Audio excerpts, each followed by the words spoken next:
Okay, take kedua. Sebab video pertama aku dah melalut banyak sangat. Aduh, aku tak boleh nak atok ayat dalam otak aku dah. Tapi dalam video kali ni aku nak bahagi kepada dua. Satu, review aku tentang filem ni, dan kedua tentang sedikit benda yang aku nak share dengan hampa lah. Sebab kali ni dia nampak macam dia bukan pecah penonton kepada dua tau. Dia dah pecah generasi. Kemudian dia buatkan orang macam malas nak ke panggung lah. Sebab semua rasa nak defend diri sendiri, semua rasa macam hebat, dan ada banyak ulasan yang dipenuhi dengan sindiran dan hatred. Aduh, kalau tak benda ni, nanti Astro Cinematic Universe akan collapse and rugi. Kemudian aku takut benda ni akan kena tempiah dekat filem-filem lokal yang lain.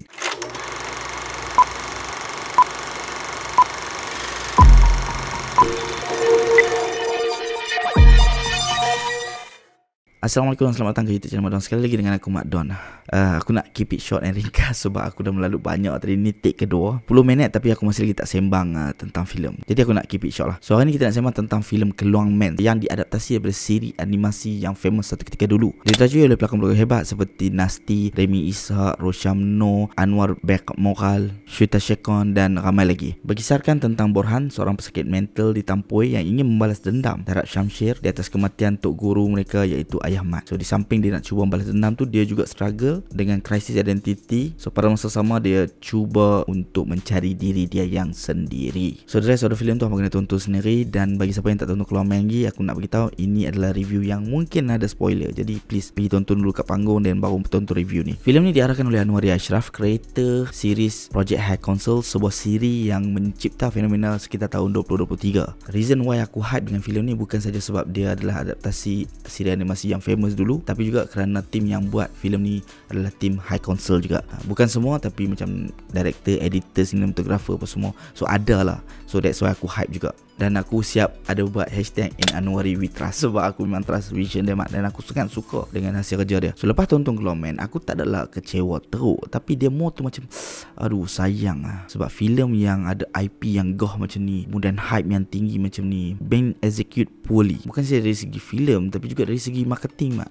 Ramai debate kata marketing dia memang power dah apa semua dah, tapi kalau apa perasan, dia dah hilang tau. Lepas dia dah hype awal-awal tu, dia dah hilang halfway. Dan tiba-tiba muncul dengan poster, dengan trailer macam berturut-turut tu pun semua macam tak mau jual tau. So tu yang rasa macam aduh, execution dari segi kedua-dua belah tu memang poor. Sebab pasal hashtag in Anwari we trust, aku tak hilang trust lagi in Anwari and the team. Dan aku harap lepa pun faham yang ini adalah satu fasa yang mana mungkin lepa boleh belajar. Sebab ni pun filem first Anwari, so mungkin dia belajar dan lepas ni mungkin dia hasilkan benda yang lagi bagus. Sebab to be honest, dia berani, Mak. First filem pilih untuk buat benda macam ni, dia berani. So let's go to the review sebelum aku melalut lagi panjang. First off, aku nak beritahu, aku tak peduli apa orang lain kata. Nasty bawa watak Borhan, aku rasa memang aku enjoy tonton dia memegang watak Borhan. Walaupun ada part yang aku rasa macam dia tak pandai nak buat scene tu jadi komedi ataupun terlalu pushy untuk buat jadi komedi, tapi still aku rasa ni percubaan yang bagus daripada Nasty. Aku tak ada vision karakter-karakter lain yang nak bawa watak Borhan, so aku tak tahu. Tapi bila aku tengok Nasty bawa watak Borhan ni, aku rasa macam okay, it's quite enjoyable.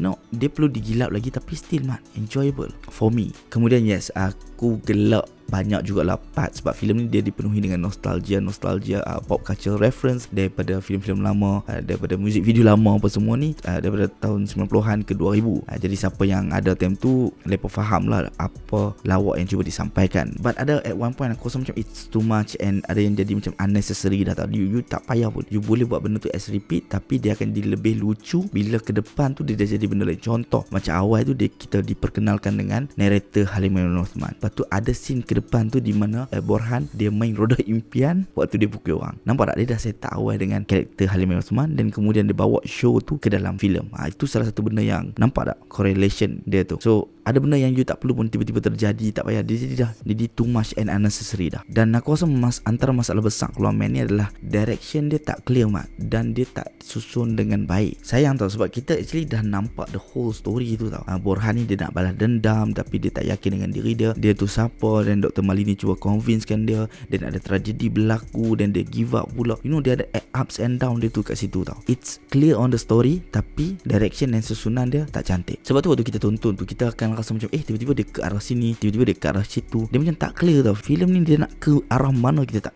Tu yang jadi rugi besar tu tau. Memang tak dinafikan Anwari memang berani buat konsep yang macam ni, tapi dia kena garap bagi jadi lebih ketat agar penonton tak rasa blur dan rasa clear saja ketika menonton filem ni. Sebab actually sayang Mat bila hang buat filem tapi target on specific audience je, dan ni yang memecah belah kan tau. Sebab banyak komen macam merendah-rendahkan penonton lain. Hang tak gelak dalam hall kan, hang tak gelak sebab hang tak faham. Hang tak faham sebab hang tak hidup lagi zaman tu. Dia jadi macam hang boleh review dari segi satu cara yang elok untuk mengajak orang macam okay dia macam ni sebenarnya dia refer to filem-filem lama apa semua ni. So dia jadi macam tak clear sikit lah. Boleh macam tu, tapi tak dia nak juga macam tu mempelekeh cynical apa semua. Jadi hate tau orang. Dia macam aduh.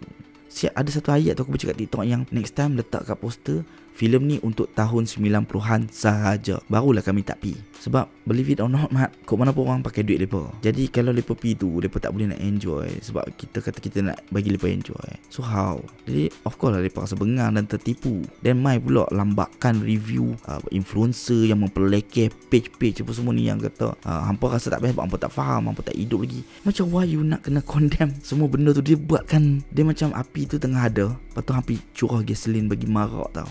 Sebab aku tahu benda tu because aku duduk dalam hall Mat. Literally hanya pakcik depan aku gelak, ujung tu gelak, aku gelak, brother tepi ni budak muda tak gelak, anak pakcik depan aku tadi tu pun tak gelak. So nampak tak generational punya gap. And then hampa pula pergi curah gasolin macam tu banyak-banyak bagi marah lagi, membara lebih widen the gap tu. Hancur macam ni. Kemudian benda yang aku geram juga lah adalah the overuse of product placement dalam filem ni, iaitu Wanda Coffee Mat. Ya Allah, sangat-sangat banyak sampai aku rasa macam annoying gila. Tu ada satu part, satu family dinner kopi Wanda Mat.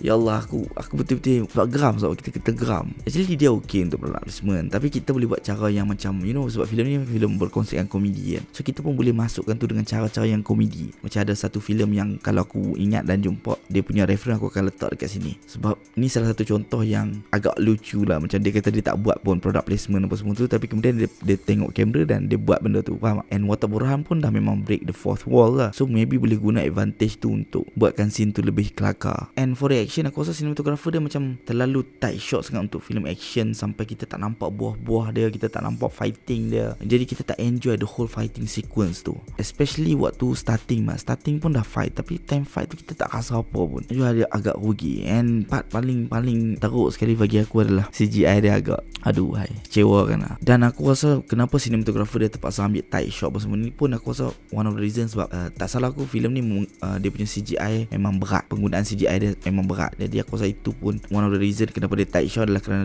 dia nak apa orang kata lindung kelemahan CGI dia tu. But to be honest, aku tak rasa dah filem ni 3/10, 4/10 sebab lepas Malam Galau, walaupun aku bagi tahu kata ramai orang bagi review bagus, ada orang DM juga bagi tahu Mat, kawan aku kata 4/10 aja, memang teruk sangat ni. Dan aku cakap tak apa, biar aku tonton dulu, because memang aku macam tu, biar aku tonton, biar aku nilai sendiri. Mesti ada sebab kenapa ramai cakap best, mesti ada sebab kenapa ramai juga cakap tak best. So aku dah tonton, so inilah ulasan aku. Dan paling penting, dia tak boleh over sangat nostalgia tu sampai journey Borhan nak jadi Adivira dan Balas Dendam tu dah jadi macam Hadam Project yang cakap secondary tau, dah jadi part kedua lah. So rugi dekat situ. Now benda kedua yang aku nak cakap adalah dari segi yang awal tadi aku cakap, iaitu orang pakai poor gasoline banyak-banyak yang buatkan gap penonton tu lebih luas. Dia dah bukan terbahagi dua, actually penonton Malaysia ni dia dah terbahagi banyak tau. Jadi bila hang main generasi pula, dia lagi luas punya gap tu. Sebab hampa pun tahu aku okey je kalau kita berbeza pendapat, tapi jangan jadi toksik. Jangan, sebab penonton Malaysia ni dia dah terbahagi banyak tau sebenarnya. Lepas tu hampa pergi buat pula generational gap macam tu dengan lambakan influencer yang sebelum ni tak pernah ambil pot pun filem lokal keluar, tiba-tiba mai buat video ni hampa tak gelak dalam hall sebab hampa tak hidup lagi zaman tu. Kemudian ada Facebook page yang semua posting dia hatred Mat. Dia memang nak membenci orang yang tak suka Claw Man. Hampa nak buat orang rasa macam jangan tak suka Claw Man, sekejap hang kena serang. Mana boleh. Memang berlambak sangat tau benda ni. Dia jadi macam satu pergaduhan besar dah. Okay, aku beritahu antara contoh geng-geng penonton di Malaysia ni yang aku kata terbahagi banyak tu, terbahagi kepada geng-geng yang tunggu Netflix saja. Geng-geng aku tonton pengarah box office saja. Aku tak tonton filem lokal.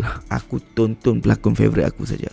pun ada. Kalau ada Beto baru aku on, kalau ada Amirul Fendi baru aku on, kalau ada Nadia Nasa baru aku on. Jadi penat mat. Itu pun dah penat nak melayan. Lepas tu nak melayan lagi. Gap macam ni. Benda ni jadi macam makin merebak. Aku takut lagi second film yang aku dengar dah nak start shooting tahun ni, lagi lala orang tak bisa support. Sebab orang takut the same tragedi berlaku dan the same strategi yang berguna pula. Aku yakin bila keluarnya filem kedua, kalau tak silap aku daripada nak start shoot baling. Bila release je tahun depan, kalau sempat tahun depan, aku yakin antara ayat-ayat yang keluar adalah filem ni untuk geng 90-an lagi ke? Untuk 2000 saja lagi ke? Confirm ni akan keluar mat. Siapa direct? Bila keluar Netflix?